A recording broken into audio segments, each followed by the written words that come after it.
Hello, beautiful people. Yeah, my name is Princess. Yeah, and I'm Olori as well.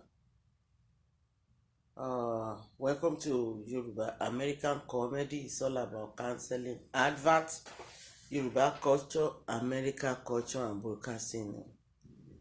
Tonight, what I have for you is a American presidential debate between former President Donald Trump and Vice President Kamala Harris. Guys, find a place to sit and listen attentively. Both of them are ready to, to give us a lot of things to hear tonight. Guys, let's go. Volume 17.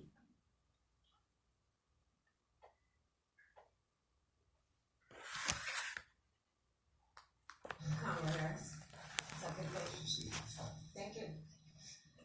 Welcome to you both. It's wonderful to have you. It's an honor to have you both here tonight. Good evening. We are looking forward to a spirit. Volume 24. The issue that voters repeatedly say is their number one issue, and that is the economy and the cost of living in this country. Vice President Harris, you and President Trump were elected 4 years ago, and your opponent on the stage here tonight often asks his supporters, are you better off than you were 4 years ago? When it comes to the economy, do you believe Americans are better off than they were 4 years ago?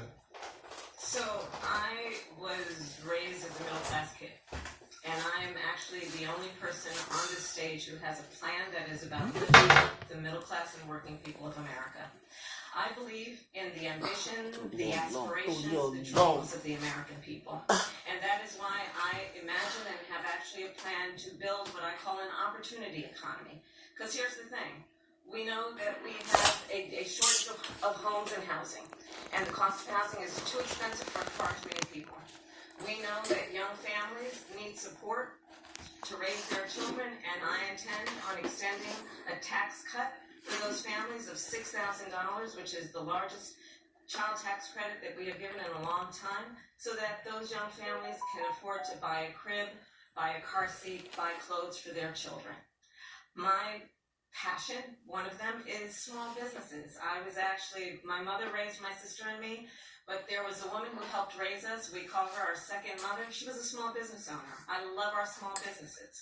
My plan is to give a $50,000 tax deduction to start up small businesses, knowing they are part of the backbone of America's economy. My opponent, on the other hand, his plan is to do what he has done before, which is to provide a tax cut for billionaires and big corporations, which will result in $5 trillion to America's deficit. My opponent has a plan that I call the Trump sales tax, which would be a 20% tax on everyday goods that you rely on to get through the month. Economists have said that Trump sales tax would actually result for middle-class families in about $4,000 more a year because of his policies and his ideas about what should be the backs of middle-class people paying for tax cuts for billionaires. President Trump, will give you 2 minutes. First of all, I have no sales tax. That's an incorrect statement. She knows that. We're doing tariffs on other countries. Other countries are going to finally, after 75 years, pay us back for all that we've done for the world. And the tariff will be substantial in some cases. I took in billions and billions of dollars, as you know, from China. In fact, they never took the tariff off because there was so much money they had. They would totally destroy everything that they've set out to do. They've taken in billions of dollars from China and other places. They've left the tariffs on. When I had it, I had tariffs, and yet I had no inflation. Look, we've had a terrible economy because inflation which is really known as a country buster. It breaks up countries. We have inflation like very few people have ever seen before, probably the worst in our nation's history. We were at 21%, but that's being generous because many things are 50, 60, 70, and 80% higher than they were just a few years ago. This has been a disaster for people, for the middle class, but for everyone else. On top of that, we have millions of people pouring into our country from prisons and jails, from mental institutions and insane asylums, and they're coming in and they're taking jobs that are occupied right now by African Americans and Hispanics, And also unions. Unions are going to be affected very soon. And you see what's happening. You see what's happening with towns throughout the United States. You look at Springfield, Ohio. You look at Aurora in Colorado. They are taking over the towns. They're taking over buildings. They're going in violently. These are the people that Xi and Biden led into our country, and they're destroying our country. They're dangerous. They're at the highest level of criminality, and we have to get them out. We have to get them out fast. I created one of the greatest economies in the history of our country. I'll do it again and even better. We are going to get to immigration and border security during this debate, but I would like to let Vice President Harris respond on the economy here. Well, I would love to. Let's talk about what Donald Trump left us. Donald Trump left us the worst unemployment since the Great Depression. Donald Trump left us the worst public health epidemic in a century. Donald Trump left us the worst attack on our democracy since the Civil War. And what we have done is clean up Donald Trump's mess.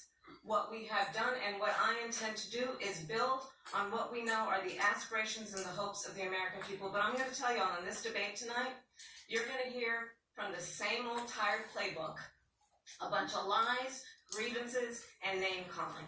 What you're going to hear tonight is a detailed and dangerous plan called Project 2025 that the former president intends on implementing if he were elected again. I believe very strongly that the American people want a president who understands the importance of bringing us together, knowing we have so much more in common than what separates us, and I pledge to you to be a president for all Americans. President Trump will give you a minute to respond. Number one, I have nothing to do, as you know, and as she knows better than anyone, I have nothing to do with Project 2025. That's out there. I haven't read it. I don't want to read it purposely. I'm not going to read it. This was a group of people that got together. They came up with some ideas. I guess some good, some bad. But it makes no difference. I have nothing to do. Everybody knows I'm an open book. Everybody knows what I'm going to do. Cut taxes very substantially and create a great economy like I did before. We had the greatest economy. We got hit with a pandemic. And the pandemic was not since 1917 where 100 million people died. Has there been anything like it? We did a phenomenal job with the pandemic. We handed them over a country where the economy and where the stock market was higher than it was before the pandemic came in. Nobody's ever seen anything like it. We made ventilators for the entire world. We got gowns, we got masks, we did things that nobody thought possible. And people give me credit for rebuilding the military. They give me credit for a lot of things, but not enough credit for the great job we did with the pandemic. But the only jobs they got were bounce back jobs. These were jobs bounced back, and it bounced back and it went to their benefit. But I was the one that created them. They know it, and so does everybody else. Vice President Harris, I'll let you respond. So, Donald Trump has no plan for you. And when you look at his economic plan, it's all about tax breaks for the richest people. I am offering what I describe as an opportunity economy, and the best economists in our country, if not the world, have reviewed our relative plans for the future of America. What Goldman Sachs has said is that Donald Trump's plan would make the economy worse, mine would strengthen the economy. What the Wharton School has said is Donald Trump's plan would actually explode the deficit. 16 Nobel laureates have described his economic plan as something that would increase inflation and by the middle of next year would invite a recession. You just have to look at where we are and where we stand on the issues. And I'd invite you to know that Donald Trump actually has no plan for you because he is more interested in defending himself than he is in looking out for you. It's just to sound and hear what that was saying. Look, I went to the Wharton School of Finance, and many of those professors, the top professors, think my plan is a brilliant plan. It's a great plan. It's a plan that's going to bring up our worth, our value as a country. It's going to make people want to be able to go and work and create jobs and create a lot of good, solid money for our country. And just to finish off, she doesn't have a plan. She copied Biden's plan, and it's like 4 sentences, like run, spot, run. 4 sentences that are just, oh, we'll try and lower taxes.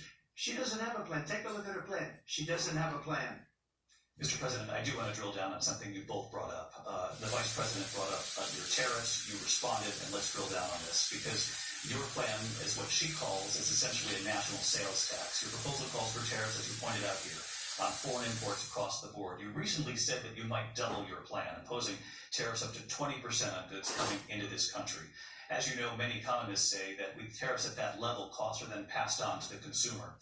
Vice President Harris has argued it'll mean higher prices on gas, food, clothing, medication, arguing it costs the typical family nearly $4,000 a year.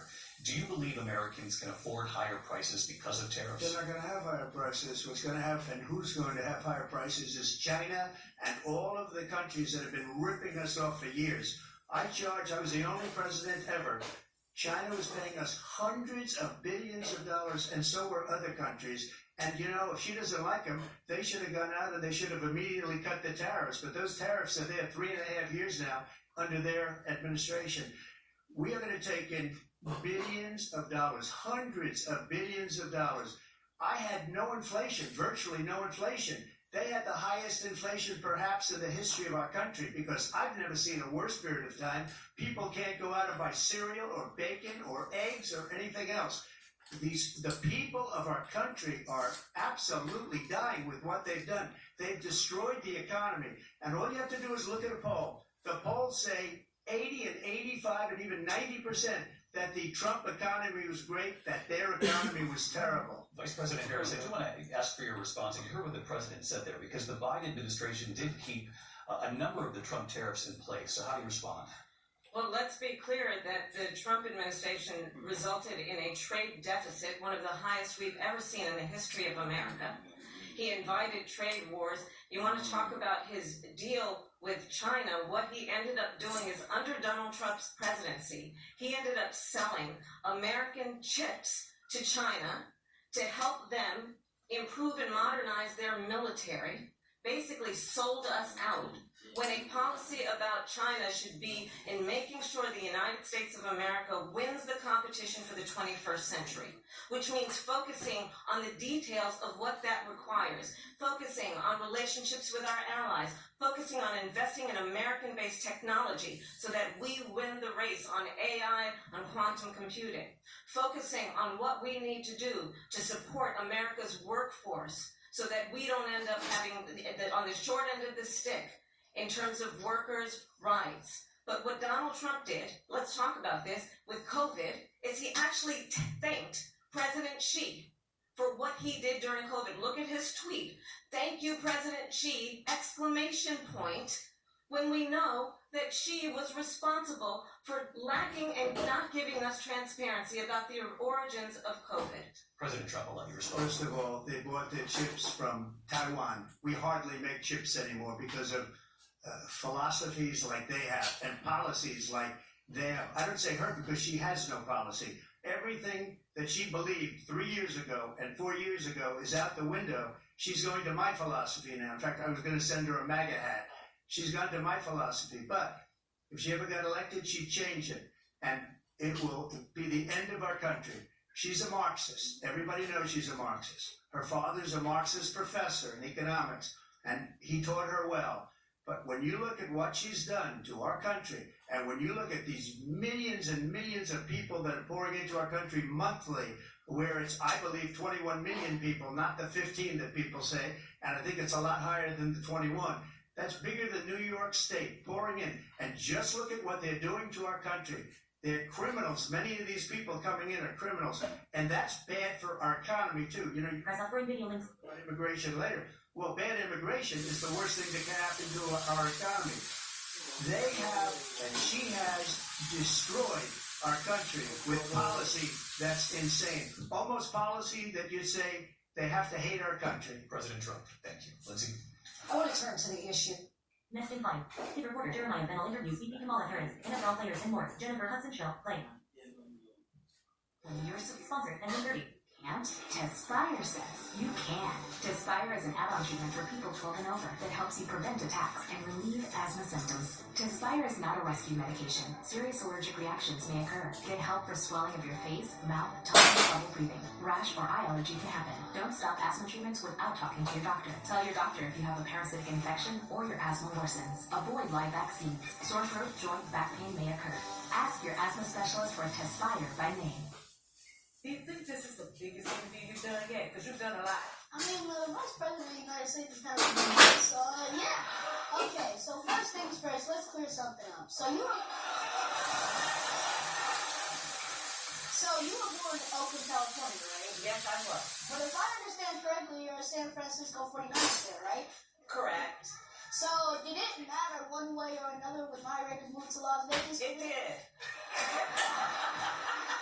But it was a pretty big deal for me. It changed my life. So. Kind of changed my life, too. With the Super Bowl on Sunday, we all thought it would be the perfect time to meet a very talented sports reporter who's only 10 years old. Take a look. Now I'm here with Devontae Adams, wide receiver for the Las Vegas Raiders. He's got 95 receptions for 1,443 yards.